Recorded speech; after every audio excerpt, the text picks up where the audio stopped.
پیارے دوستو، آج کی ویڈیو میں ہم انسان کے ان گناہوں کا ذکر کریں گے جن کا کفارہ اسے دنیا میں ہی ادا کرنا پڑتا ہے۔ دوستو، ابن القیم الجوزی رحمۃ اللہ علیہ کہتے ہیں کہ بے شک گناہوں میں سے کچھ گناہ ایسے بھی ہوتے ہیں جن کا کفارہ انسان کو اپنی اولاد کی طرف سے ملنے والے غم کے سوا کچھ نہیں ہوتا۔ تو خوشخبری ہے اس شخص کے لیے جس نے اپنے بیٹوں کی تربیت کا اہتمام اس طریقے پر کیا جو اللہ تعالیٰ کی رضا اور پسند کا ہے، اور خوشخبری ہے اس شخص کے لیے بھی جس کے لیے اولاد کی تربیت میں تکلیف اٹھانا اس کے گناہوں کا کفارہ بن جاتا ہے۔ لہٰذا اگر تم اپنے بیٹوں میں کوئی ایسی بات دیکھو جو تمہیں ان کی تربیت کے معاملے میں تھکا دیتی ہو تو اپنے رب سے اپنے گناہوں کی بخشش طلب کرو۔ مقاتل بن سلمان رحمۃ اللہ علیہ جب منصور عباسی خلیفہ کے پاس آئے جس دن ان کی خلافت پر بیعت کی گئی، تو منصور نے ان سے کہا، اے مقاتل، مجھے کچھ نصیحت کیجیے۔ تو مقاتل کہنے لگے، کیا میں تمہیں اس میں سے نصیحت کروں جو میں نے دیکھا یا اس میں سے جو میں نے سنا؟ تو منصور نے کہا، اس میں سے جو آپ نے دیکھا ہے۔ تو مقاتل نے کہا، سنو اے امیر المومنین، عمر بن عبد العزیز کے 11 بیٹے تھے اور وہ صرف 18 دینار چھوڑ کر فوت ہوئے،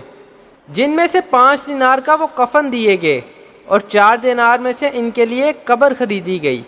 اور باقی دینار ان کے بیٹوں میں تقسیم کر دیے گئے۔ اور حشام بن عبد الملک کے ہاں بھی 11 ہی لڑکے تھے۔ جب اس کا انتقال ہوا تو اس نے ترکہ میں ہر لڑکے کے حصے میں 10 لاکھ دینار چھوڑے۔ اللہ کی قسم اے امیر المومنین، میں نے ایک ہی دن عمر بن عبد العزیز کے ایک بیٹے کو دیکھا، وہ اللہ کی راہ میں 100 گھوڑے صدقہ کر رہا تھا، اور حشام کے بیٹے کو دیکھا وہ بازاروں میں بھیک مانگ رہا تھا۔ جب عمر بن عبد العزیز بستر مرگ پر تھے تو لوگوں نے ان سے پوچھا، اے عمر، تم اپنے بیٹوں کے لیے کیا چھوڑے جا رہے ہو؟ انہوں نے فرمایا، میں نے ان کے لیے اللہ تعالیٰ کا تقوی چھوڑا ہے، بس اگر وہ نیکوکار ہوئے تو اللہ سبحانہ و تعالیٰ نیکوکاروں کا دوست ہے، اور اگر وہ اس کے علاوہ کچھ اور ہوئے تو میں ان کے لیے وہ مال ہرگز نہ چھوڑوں گا جو وہ اللہ کی نافرمانی کے کاموں میں ان کا مددگار بنے۔ پیارے دوستو، یہ بہت زیادہ قابل غور بات ہے کہ آج کل لوگ مال جمع کرنے کے لیے سخت محنت اور مشقت کرتے ہیں اور اپنی اولاد کا مستقبل محفوظ کرنے کے لیے بڑے پیمانے پر کوششیں کرتے ہیں، کیونکہ وہ یہ سمجھتے ہیں کہ ان کی موت کے بعد ان کی اولاد کے پاس مال ہوگا تو وہ خوشحال رہیں گے اور امن میں ہوں گے، جبکہ وہ اس سے زیادہ بڑے ایمان جو کہ اللہ تعالیٰ کا تقوی ہے اس سے غافل رہتے ہیں اور اپنی اولاد کو تقوی کا توشہ نہیں دیتے، جس کا اللہ سبحانہ و تعالیٰ نے اپنی کتاب میں ذکر فرمایا ہے۔ اللہ تعالیٰ سورۃ النساء میں فرماتے ہیں، جس کا ترجمہ کچھ یوں ہے، اور لوگوں کو اس بات کا خیال کر کے ڈرنا چاہیے کہ اگر وہ اپنے پیچھے بے بس اولاد چھوڑتے تو مرتے وقت انہیں اپنے بچوں کے حق میں کیسے کچھ اندیشے لاحق ہوتے۔ بس انہیں چاہیے کہ وہ اللہ کا تقوی اختیار کریں اور اس بات کی تلقین کریں جو درست ہو۔ پیارے دوستو، ایک آدمی جب اپنے کسی بیٹے میں اخلاقی زوال دیکھتا ہے تو صدقہ کرتا ہے اور لوگوں کو کھانا کھلاتا ہے، اور اس آیت کی تلاوت کرتا ہے جس کا ترجمہ کچھ یوں ہے، ان سے ان کے مالوں میں سے صدقہ لے کر ان کو پاک کیجئے اور اس سے ان کا تزکیہ کیجئے، اور دعا کرتا ہے کہ اے اللہ، میرا یہ صدقہ کرنا اس لیے ہے کہ میرے بیٹے کا اخلاقی تزکیہ ہو جائے، کیونکہ اس کا یہ بگاڑ مجھ پر اس کی جسمانی بیماری سے زیادہ بھاری ہے۔ اسی طرح ایک اور شخص کے بارے میں بتایا جاتا ہے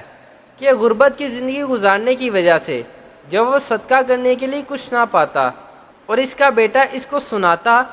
تو وہ رات کو قیام اللیل میں سورۃ البقرہ پڑھ کر دعا کرتا اور یوں کہتا کہ اے اللہ، یہ میرا صدقہ ہے، تو مجھ سے قبول کر لے اور اس کی وجہ سے میرے بیٹے کی اصلاح فرما دے۔ پیارے دوستو، اس واقعے سے ان لوگوں کی طرف اشارہ کیا جا سکتا ہے جن کے پاس مالی اسباب کی کمی ہے اور وہ صدقہ نہیں کر سکتے، تو وہ عبادت کے ذریعے سے صدقہ کر سکتے ہیں۔ جو لوگ اپنے بیٹوں کی اصلاح کی نیت سے اللہ تعالیٰ کی طرف عبادت کے ذریعے رجوع کریں۔ اگر انہوں نے تمہاری کوششوں کو مغلوب کر بھی لیا تو وہ تمہاری نیتوں کو ہرگز مغلوب کرنے کی استطاعت نہیں رکھتے۔ ارشاد باری تعالیٰ ہے، ربنا ہب لنا من ازواجنا وذریاتنا قرۃ اعین وجعلنا للمتقین اماما، جس کا ترجمہ کچھ یوں ہے، اے پروردگار ہمیں ہماری بیویوں کی طرف سے دل کا چین اور اولاد کی طرف سے آنکھ کی ٹھنڈک عطا فرما۔ پیارے دوستو، اگر آپ کو یہ پیغام اچھا لگا ہے تو اس کو اپنے پیاروں کے ساتھ ضرور شیئر کریں۔ ہو سکتا ہے کہ اس پیغام کے ذریعے سے کسی کو فائدہ ہو جائے اور آپ کے ذریعے سے کسی کی زندگی بدل جائے۔